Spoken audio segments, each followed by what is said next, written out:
Hello students, Marathi shorthand 120 words per minute, ready for dictation. सभासद बंधू भगिनींनो, सप्रेम नमस्कार. पाडव्यापासून व्यापारी व उद्योजकांच्या नूतन वर्षाची सुरुवात झाली.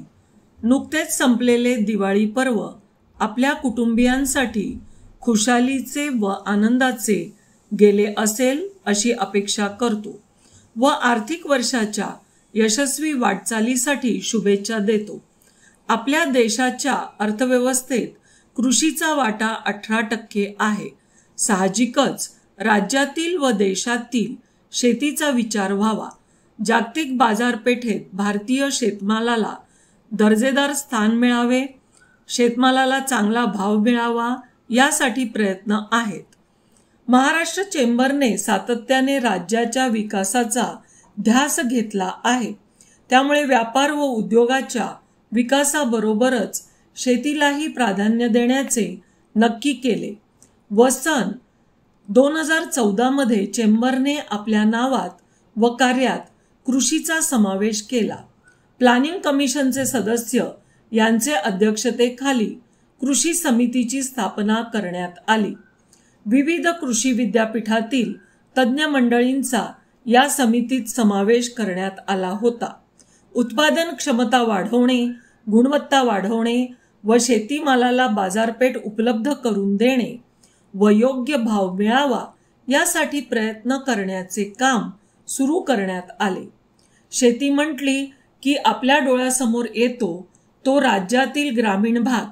साहजिकच ग्रामीण भागातील शेतकरी वर्गाला शास्त्रोक्त शेती पद्धतीचा मार्ग दाखवण्यासाठी, त्यांच्यातील उणीवा दूर करण्यासाठी चेंबरने शेती प्रदर्शन नाशिक येथे आयोजित करण्याचे ठरवले. मागील वर्षी नाशिक येथे आंतरराष्ट्रीय कृषी प्रदर्शन आयोजित केले. या प्रदर्शनाला न भूतो न भविष्यती असे यश प्राप्त झाले. या प्रदर्शनाचे यश बघून दर 2 वर्षांनी असे प्रदर्शन आयोजित करण्याचे ठरवण्यात आले. या प्रदर्शनाचे संयोजक म्हणून चेंबरचे माजी अध्यक्ष महोदय यांचेवर जबाबदारी सोपवली होती. केवळ स्टॉल प्रदर्शित करणे हा या प्रदर्शनाचा उद्देश नाही, तर भारतीय शेतीचे स्वरूप, प्रश्न, समस्या, त्यावरील उपाययोजना यावर शैक्षणिक व लोकजागृती करण्याचे उद्दिष्ट चेंबरचे आहे.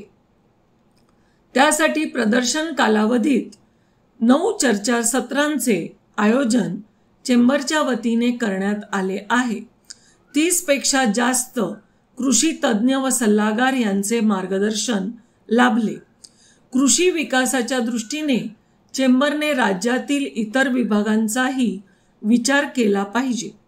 कोकणात फलोत्पादन मोठ्या प्रमाणात होते, परंतु त्या ठिकाणी साठवणूक, प्रक्रिया, विक्री यासाठी योग्य सुविधा नसल्याने हे उत्पादन वाया जाते. याकडे चेंबरने लक्ष देण्याचे ठरवले. त्या ठिकाणी प्रक्रिया उद्योग सुरू व्हावे, निर्यात वाढावी यासाठी गेल्या वर्षी कोकण कृषी व फलोत्पादन परिषद रत्नागिरी येथे आयोजित केली होती.